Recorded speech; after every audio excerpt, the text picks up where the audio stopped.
Basic Folk, where we have honest conversations with folk musicians. I am your host, Cindy House. Thank you for listening. Hopefully, you got a chance to listen to our brand new guest host, Lizzie No's debut episode, which was posted last week. She interviewed the one and only Amethyst Kia. If you missed it, check out basicfolk.com or wherever you get podcasts. You can listen to it. It is a great conversation. Okay, on to today. So happy and thrilled to have Joe Pug on. Joe Pug explains that the Venn diagram of his fans and the people he'd like to have a beer with is almost exactly a single circle. The prolific troubadour has been organically gaining admirers one by one throughout his entire musical history. When he began, the Maryland songwriter would not only give away copies of his music, but he would send multiple copies to Joe Pug converts so they could distribute among their friends. This and many other similar acts have earned him a loyal fan base that allow him a career in music versus carpentry, which is his other trade. His success can be attributed to learning to, quote, keep it skinny in terms of preserving resources in his work, in addition to his timeless charm and sharp sense of humor. Not to mention, his songwriting is reminiscent of some of literature's finest, like Walt Whitman, John Steinbeck, Raymond Carver, and Cormac McCarthy, who he counts as large, looming influences. There is a legendary tale about the night Joe Pug quit college and ran off to Chicago to pursue his musical dreams. It was the eve of his senior year at the University of North Carolina in Chapel Hill, where he'd been studying playwriting. Pug experienced this intense feeling that he just needed to go to Chicago and write songs and play music. He speaks to how that moment translated into the mystical for him and how his relationship to his intuition has been since that moment. He also speaks about touring with Steve Earle, one of his early big breaks, and what he's learned about keeping it clean and sober on the road, something he actually still struggles with. We talk about his incredibly adored podcast, The Working Songwriter, where he talks shop with some of today's finest songwriters. And we get into his latest, The Diving Sun, a collection of various studio sessions with producer Duane Lundy and Kenneth Pattingale, along with new songs recorded in quarantine. I just loved talking to Joe. Hope you enjoy it as well. We'll take a listen to a song from Joe Pug, then we'll get into our conversation. Here's Crescent Bridge from Joe Pug on Basic Folk.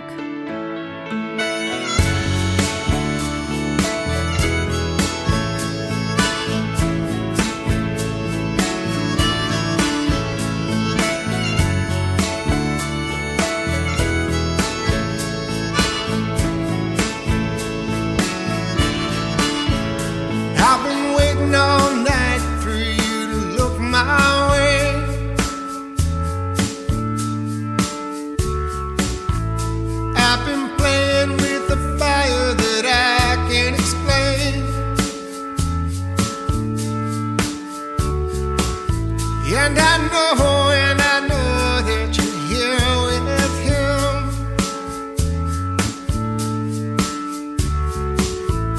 with a necklace and a feeling that you can't admit.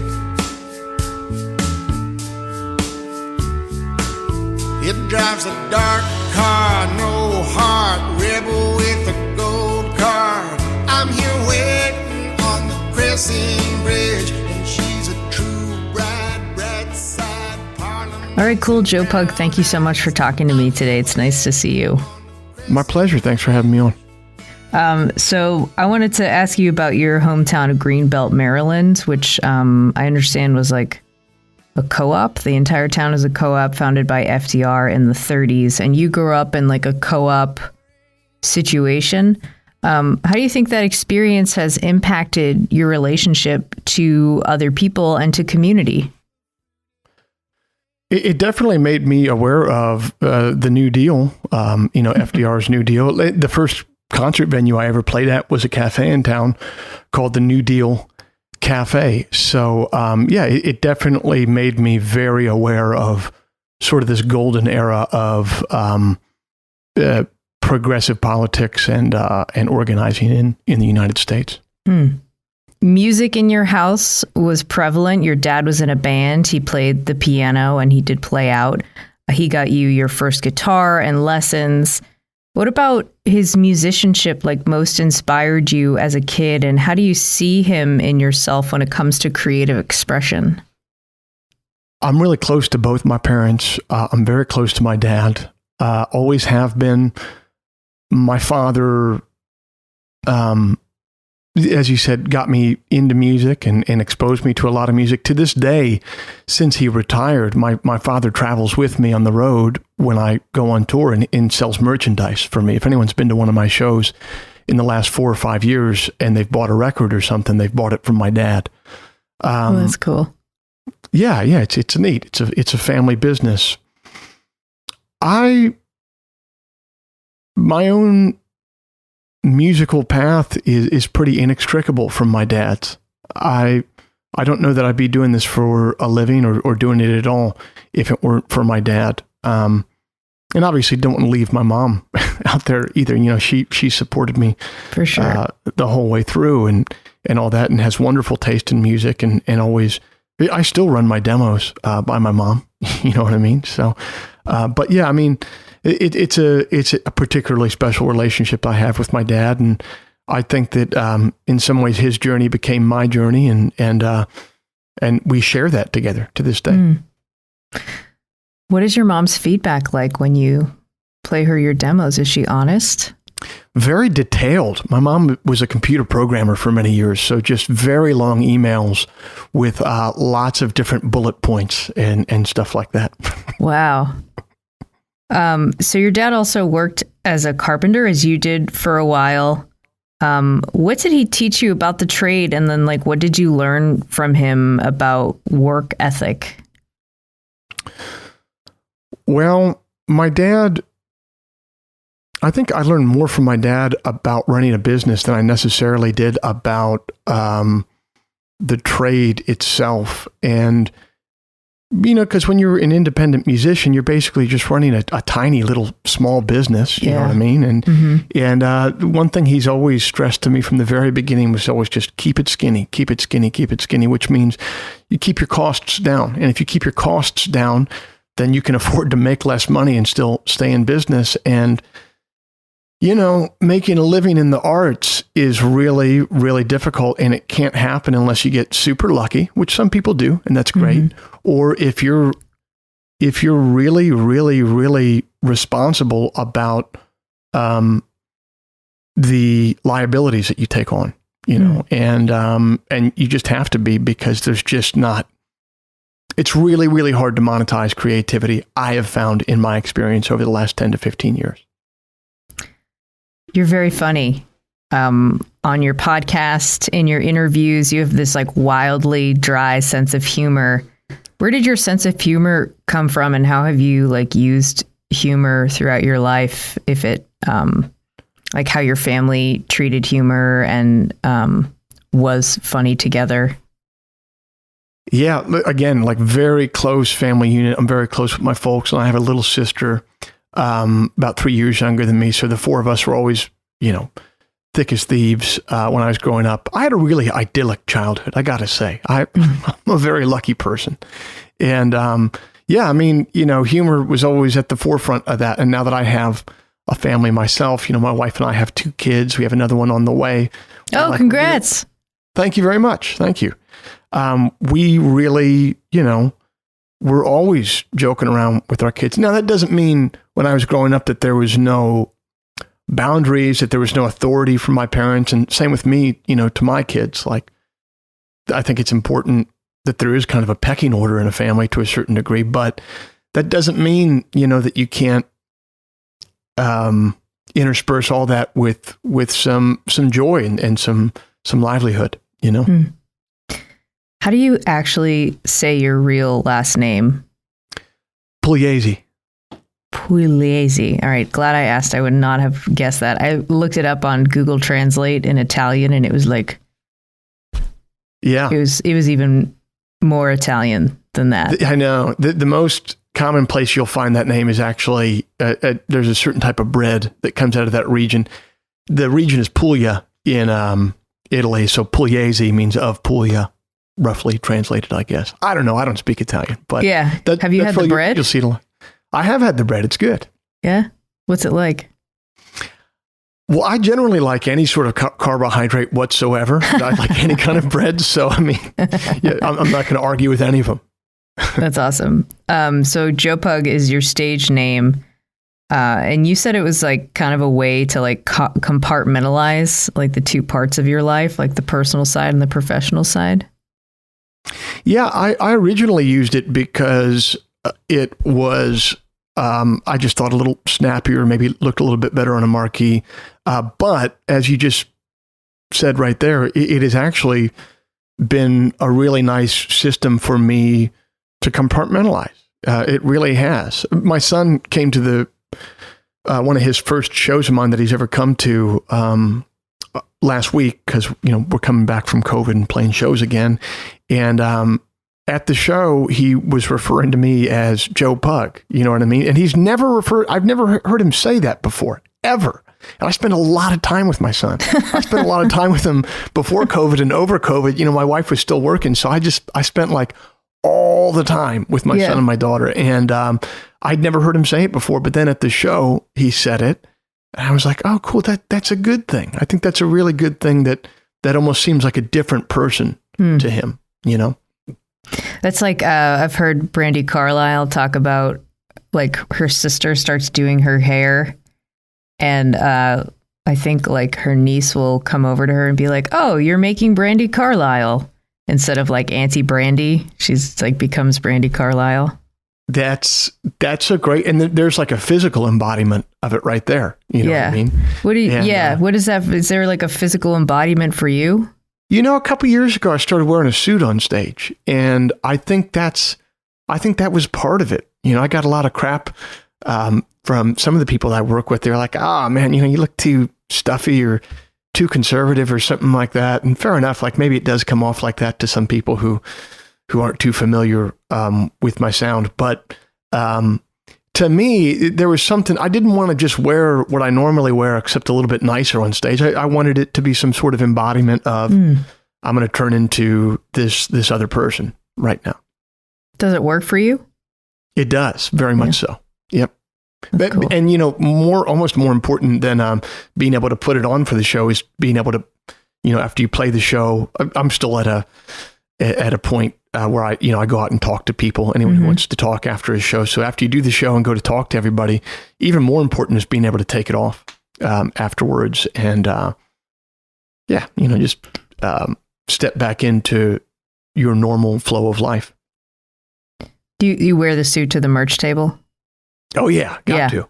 Yeah, totally. Got to. You're still in that mode, So you're talking about playing at the New Deal Cafe in your hometown. How did you first feel about performing in front of people, and how has that evolved? From day one, I've always loved it. My grandfather was a professor of theater at the University of Maryland, near where we grew up. Rudy, yeah. Mm-hmm. Rudy Pugliese. And so he, when I was like 5 or 6 years old, we had this competition in Maryland called Odyssey of the Mind. Okay, so it's a really weird thing where half of it is for kids that are like STEM brained. So they'll have like, you build some sort of structure that can hold weight. I don't know. They were engineering kids. I wasn't in that. And then the other part of it is for kids that are more into more artsy performance things. Obviously I was in that. And so my grandfather came in to help out, donate some time to help us put together this little skit that we were going to do. And he told me later, I don't remember it, that we rehearsed for weeks for this skit. And then the moment when I got on stage and there was an audience in front of me, I just immediately got rid of the script and kind of started freestyling to get like some approbation from the kids in the audience. And he was like, yeah, that's when I knew that you were screwed, man. You were really bitten by this bug. And it's been like that ever since. I really enjoy performing in front of people and galvanizing the separate people in a group into one organism together. Oh, that's cool. How has all the live streaming over the course of the pandemic impacted your connection with performing?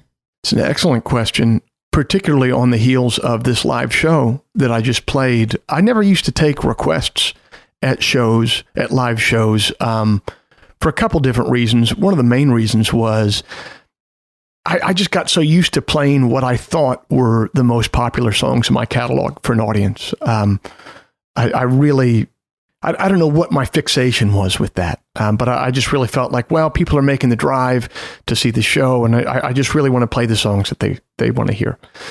But turns out it was kind of a misleading way to go about things, because I wasn't necessarily choosing the songs correctly that people wanted to hear. And over the course of this live streaming thing that we've done, requests are, of course, a big part of that. And I realized people wanted to hear much different songs than I thought they wanted to hear. And that made me bone up on a bunch of songs I wouldn't normally play. So I practiced them and got them part of my repertoire again. And so when I just got to play this show again recently, I actually played a shorter body of the set so that I could, spend the last 30 minutes just taking requests. And since I boned up on all these songs, I was good to go. I was kind of ready for anything that anyone wanted to throw at me, no matter how obscure it was in my catalog. So I don't know how it'll go going forward, but that did feel really good. We did 2 nights in a row at the same club, and it felt good both nights. Sounds like you become more agile. Yeah, to a certain degree. That's a good word for it. Okay, this question is about your intuition. It starts when you left the University of North Carolina. You went there to study playwriting, and the famous story is that you left for Chicago the day before your senior classes started. So you had this intense feeling that you just needed to go to Chicago. You needed to write songs. You needed to play music.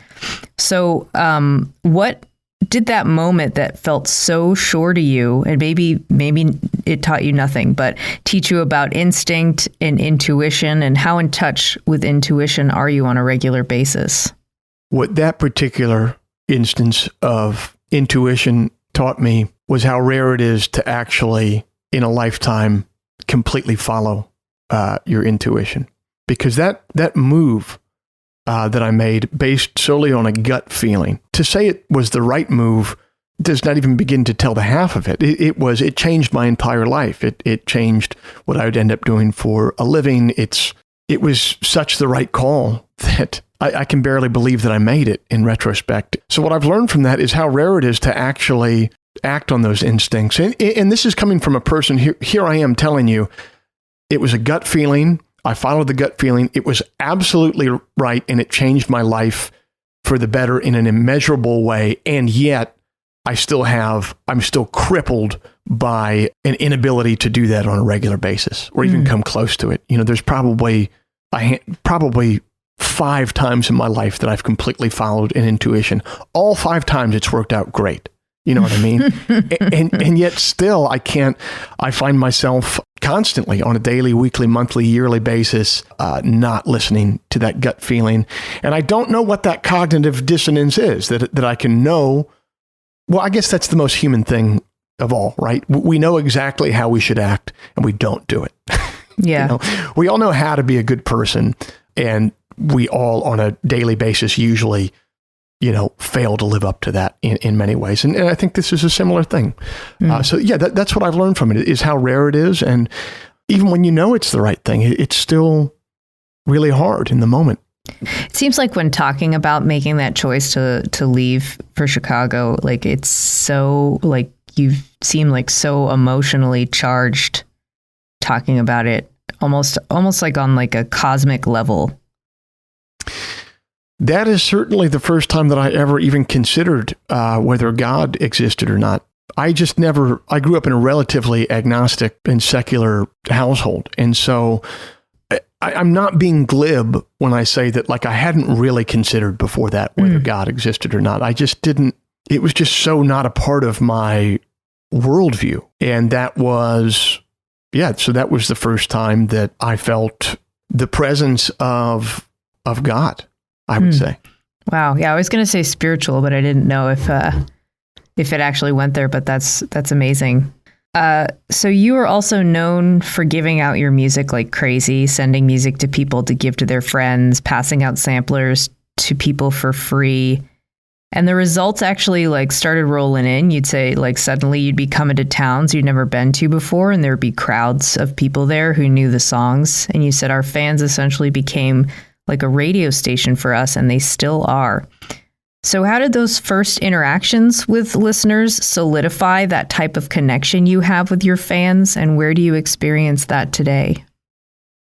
That sort of grassroots, genuinely grassroots connection with fans, I just experienced it over the last year because 85% of the revenue of my business dropped out when we couldn't play live anymore. Mm-hmm. And through the Sunday night live streams that we do, through support of the podcast that I do, through fans just buying merchandise and stuff like that, they kept me afloat for a whole year. I would not be in the music business right now if it weren't for this core group of people that really believes in what I do. And I know there's going to be a lot of people, a lot of musicians who are doing different jobs as COVID hopefully now goes away and life returns to normal again. We're going to see a lot of people who weren't able to make it through. I feel very fortunate that it looks like I will be able to make it through. And the only reason for that, the only reason that I don't have my electrician certificate right now, and I'm out working for a company doing that to support my family, is because listeners stepped up and they supported me for a year. It's absolutely unbelievable. Yeah. So I've met you one time in real life, and it's so funny because we met and we talked for 3 minutes, but and I'm a radio DJ and have been playing your music for years and years, but it feels like when I think of you, I'm like, oh, that's my friend Joe Pug. We do not know each other, but I still feel like there's this connection that you give off, even if it's for 90 seconds, you're able to really connect with someone. I don't know if you find that to be true, or if you see that in yourself, or maybe it's just you and I have a very special friendship that we don't know about. Maybe it's that, Cindy. Maybe it's that. I don't know. I do find that some bands, they play music and it has a bunch of fans, but they don't connect with the fans, and they aren't friends with them, and they don't like the type of people who are friends of their music or fans of their music. That's a thing. I've met bands like that who don't. The last thing that they would ever want to do is go talk to people at a merch table, talk to people outside their tour bus, because they just don't like them. For me, the crossover between people who dig my music and people who I would be glad to have a beer with, that Venn diagram is almost like a circle. It's almost just it's not even two circles. Yes, it's 99% the same people. I think my creative work has tended to draw people towards me and me towards people who look at the world in a similar way. Mm-hmm. Okay, it's going to take me a second to set this question up, but it's about opening for Steve Earle, one of your early big breaks. You're 23 years old, and you've talked about him really teaching you everything and stuff that you still use on a daily basis. I think it was a month-long tour, but it was a big deal. And something that I was thinking about when reading up on you was Steve's impact on you when it came to living cleanly. He is a sober person, and you in more recent years nearly burnt out from touring and took a break. And you said when you're playing that many shows, you either burn out or you keep yourself going by doing a bunch of drugs, and there's no two ways about it. And you just burned yourself out. So in thinking about that, and in thinking about the fact that you were on tour with Steve Earle, there was a moment I read about where you were smoking a cigarette and he told you to quit. And then you were like, well, I like cigarettes. And he said, well, I like heroin, but I had to stop doing that. Sure. So what did Steve teach you about staying away from drugs, staying away from vices on the road, or in general, what have you learned about being a sober and healthy person when it comes to touring? Well, when I was getting ready to be a parent, I was very nervous about it. And I ended up going to talk to somebody about it. And when I was talking to this professional, I told her, I said, I'm really worried about, what am I going to tell my kids? How do I tell them to act? And she said to me, your kids aren't going to listen to a word that you say, but they're going to watch everything that you do. Mm-hmm. And I've really found that to be the case so far as a parent. And that is kind of what I took away from touring with Steve. It wasn't necessarily anything he said, but, you know, he was someone that I looked up to, so I could watch what he did on a night-to-night basis. And I never knew Steve when he wasn't sober. So I don't know what that looked like, but I do know what it looks like now that he is. And I knew that he was performing on a level and running his business on a level. I knew that that's what I wanted to do. And so I said, well, I got to get there and maybe I'll emulate some of these habits of his. And to be fair though, you know, I don't drink before shows anymore, but I'm not sober. I'm not a sober person. And alcohol is something that I still struggle with quite a bit, to be frank with you. Yeah. So when you did cut back on touring a few years ago, you learned that you could be more like fully engaged with shows that you were playing and actually like enjoy yourself. What did it feel like to like kind of make that realization and experience joy in live music again? I keep on going back to this last weekend of playing shows again. It was my first club shows back in a year and a half. And I think that would be the purest distillation of what you're talking about. You know, what's really great about it to come through the other end. When I first started playing music, I felt a lot of joy playing it for people, but I didn't know how to do it at all. I wasn't good at my instrument. I wasn't necessarily good at singing. I wasn't good at being able to repeat a show night after night. I wasn't good at handling an audience, any of that stuff. And not to say that I'm like a master at it or anything or great at it now, but I'm certainly much better than I was. So to have gone from really enjoying it, but being like pretty incompetent at it, to slowly becoming more and more competent at it, but not enjoying it anymore. It's like I'm at a place right now, getting to do it last weekend live, where it's like I'm enjoying it again, and I'm much more competent at it than I used to be. And it feels really, really, really good. It feels really nice. It makes me really happy that I've stuck with something for 15 years. You know, I just read a book by a guy named Pete Davis that just came out called Dedicated. And he kind of talks about our current culture. I think he calls it a culture in permanent browsing mode, where we're always browsing, we're always selecting something new, whether that is, you know, a new tab to open up to read a news story, or whether that's a new career or a new romantic partner or a new whatever. And his book is about staying dedicated to, for better or for worse, a certain path. And that is what reading that book, I felt a lot of kinship with him. And I feel like I'm finally, you know, staring down the barrel of 40 years old here pretty soon. I feel very happy that even when it was tough, I stuck with the same job. And it's still tough now to a certain degree. Like it's tough to scratch out a living as a musician, especially, you know, if you got a house and you got kids and stuff like that, it's tough. That being said, some parts of it have really gotten better, and feeling competent at something and being able to feel joy at the same time. This is new territory for me, and I'm very grateful for it. Yeah, I totally get that. I have extreme anxiety, and I would be so beside myself every time I open the mic to say something on the radio. And I would try to say to myself, just enjoy this one. And it still has never. Well, now it's sort of like automatic, and I don't do live radio very much at all anymore. But yeah, there's and that. It hasn't gotten better at all over time? No, like live radio for sure, because there was always like some kind of task to accomplish. I think tasks really mess with me. Like the idea, particularly like a task that you have to like hit in real time at a... Yeah. Yeah, I know what you mean there. The list of things to accomplish in 30 seconds. Right.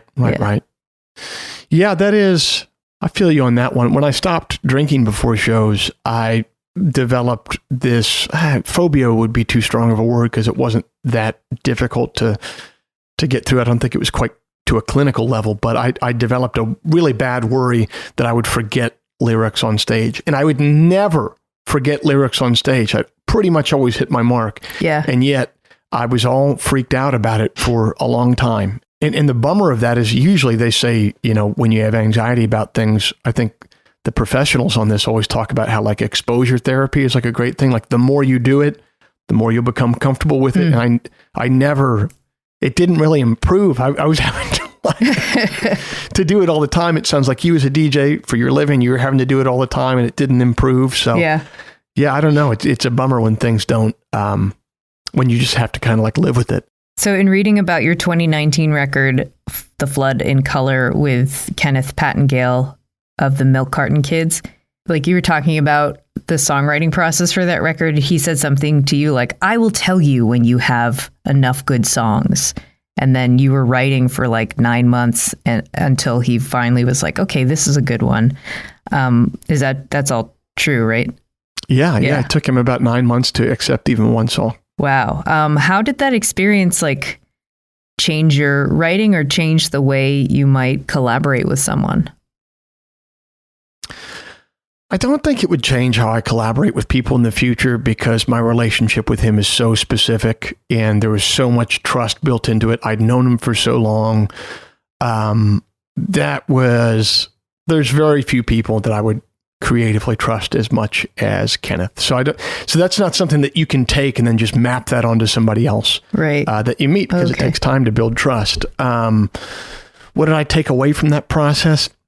It's weird too. I'm not trying to like evade the question here, but it's like, I needed in that time to take that long. I needed a reset writing wise. Yeah. So it kind of was like a gift that he was like, I'm going to make you do this because maybe I don't know if he would know that you would need that time or not. He did. We were pretty close buddies and, he knew what I needed. And I don't know, that process was so meticulous. I have neither the time nor the inclination or the money to do a process that meticulous. I didn't release an album for 4 years. I don't know how I made a living in that time in retrospect. So I won't be able to repeat that process again, but I don't know that I need to. I took some things away from it that I think the main thing that I took away from it is he really reminded me what my strong suits are and what my weak suits are, and lets me play to the former and stay away from the latter, basically. That's cool.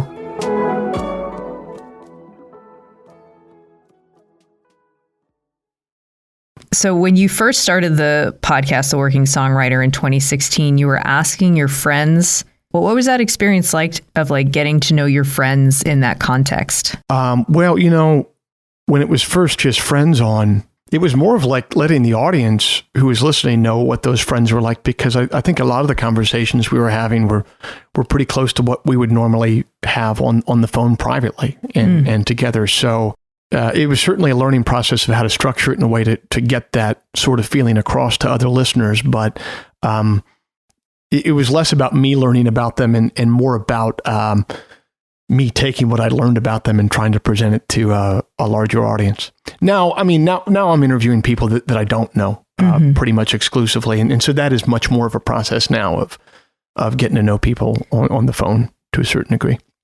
So in learning how to do interviews with people, when did you really feel like you did a really good interview with somebody, and what was it that made it so great? I think the best interview that has been on the show is one that I did with a musician named Todd Snyder. And it was about a week before the pandemic started. It was backstage at the Birchmere in Virginia. I've known Todd for a decade. I opened for him when I was first getting started at the Old Town School of Folk Music in Chicago. And from that day, even when I was just like a local musician, got a lucky break getting to open for him. He brought me into his green room, had me talk to him, gave me advice. And so interviewing him there for the podcast, it was, 10 years of us being buddies and me understanding Todd, I love him deeply. And so, he is, he's a guy that might be a little bit more guarded in an interview if he doesn't feel that love from the person talking to him. But I think he felt that from me. He knows how much I respect him, how much I love him. And I think that opened him up to a certain degree. That feels good. It does. Yeah. The opposite of that feels terrible. It does. When you're like bombing in an interview. Yeah. Yeah. Yeah. I know the feeling, but sometimes I have this feeling of like, look, this isn't 1994 and you're not, Madonna on a press junket right now. You're not, Lenny Kravitz on a press junket or Kurt Cobain or whoever. Like, if you're doing my plucky little podcast, it's because your publicist told you that you need the listens or the views. You know what I mean? So it's like, yeah. I feel like when people are like really bummed out about doing an interview or they're really closed up in that way, obviously it could be my fault as an interviewer. Maybe sometimes it is, but I get really frustrated when I feel like, I've really done the research here. I'm treating you with a lot of respect. If you didn't want to do this interview, that's fine.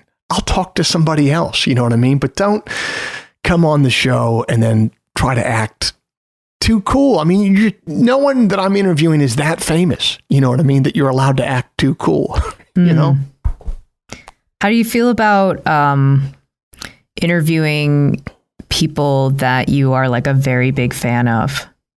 I don't enjoy it because I'm so nervous beforehand. And so and then when it's done, it's done. And I kind of, some basketball coaches talk about, it's how good it feels to win pales in comparison of how good it feels afterwards to have not screwed up. You know what I mean? And that's the only pleasure that I get out of it. Not like I finish an interview and like throw my arms up in the air and say, well, I just interviewed Lucinda Williams. She's my hero. I did it and I didn't screw up and she didn't think I was an idiot. It's just more of a feeling of relief. And I'm glad, I'll be able to tell my kids one day, hey, I got to talk to Lucinda Williams on the phone and ask her a few questions. Isn't that cool? But that, and I live to tell the tale. I live to tell the tale. Exactly. What is the production and preparation process look like for the episodes?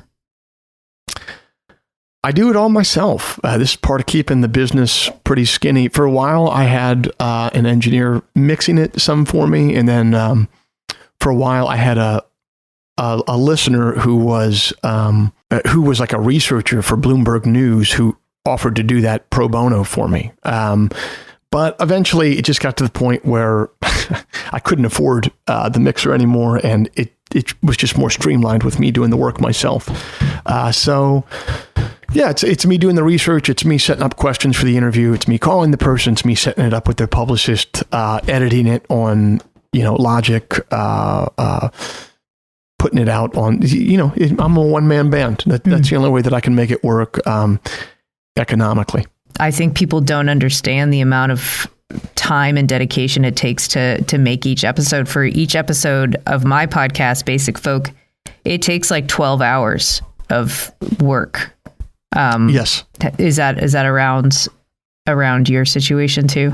It used to be, I would guess, because I'm about 5 years in now doing this, I would guess that you will systematize a lot of the work that you're doing right now, and that will be cut to about a third of what it is eventually.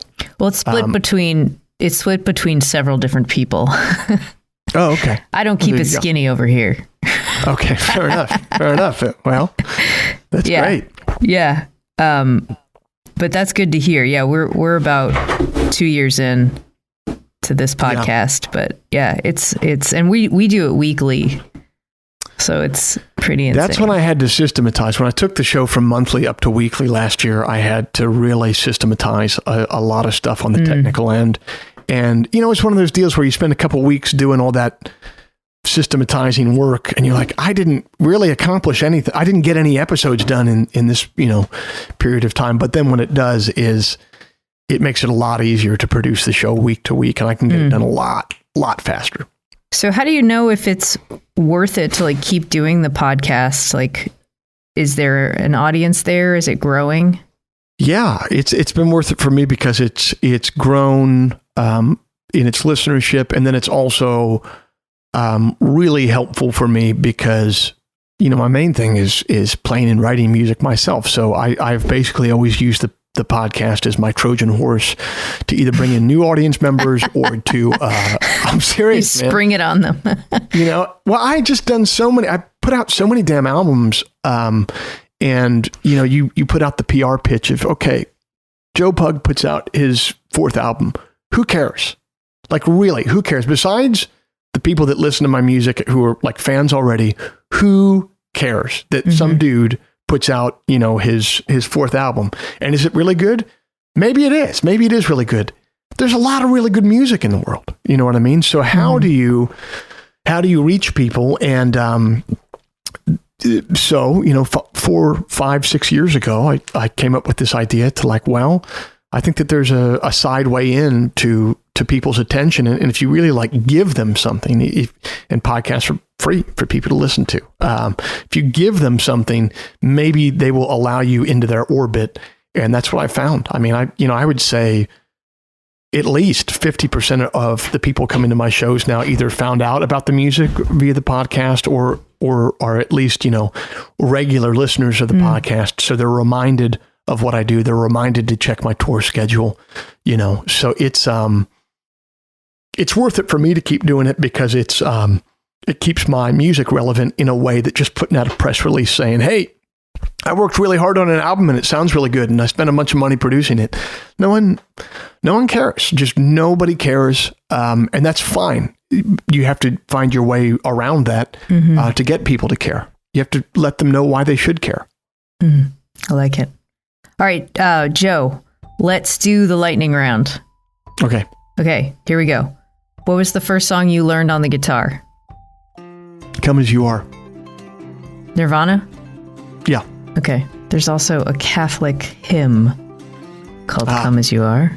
Well, I was born in 1984, so I was prime years for Dogs or cats or something else? Like dogs, but don't think that I'll ever own a pet of any kind. What is your coffee order? I had to quit drinking coffee because I'm an old person and it gave me vertigo, and now I drink Earl Grey tea. Oh. I know, it's a bummer. Really sad. It's really sad. It is.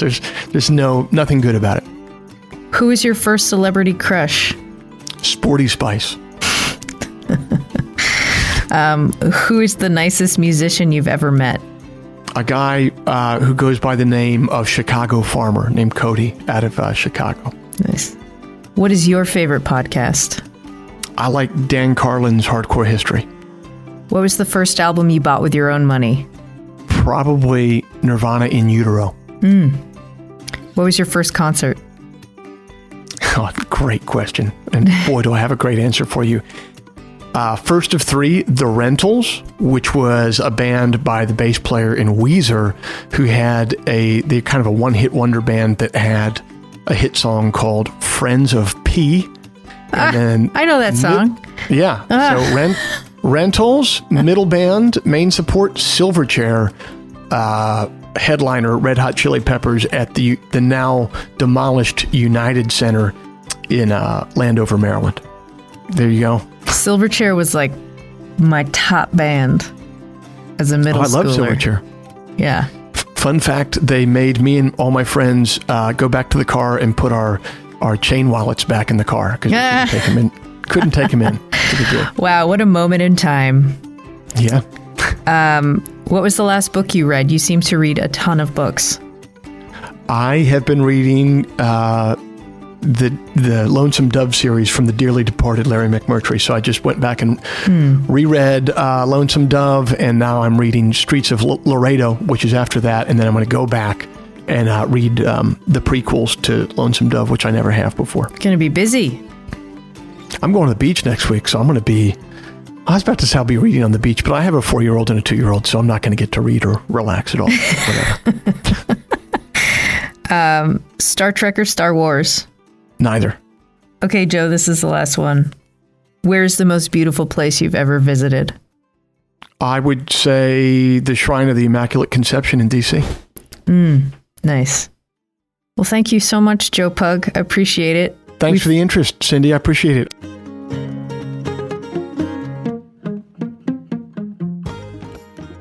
Basic Folk this week was produced by Laura McCarthy. Alex Stanton of Townspeople composes our music. And Basic Folk is on the American Songwriter Podcast Network.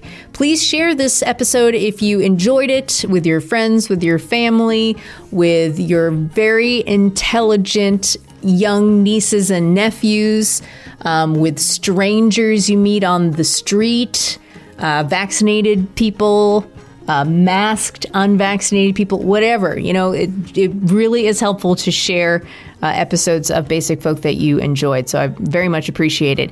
I'm Cindy Howes, and you can find episodes wherever you get podcasts or at basicfolk.com. Thank you for listening. Bye.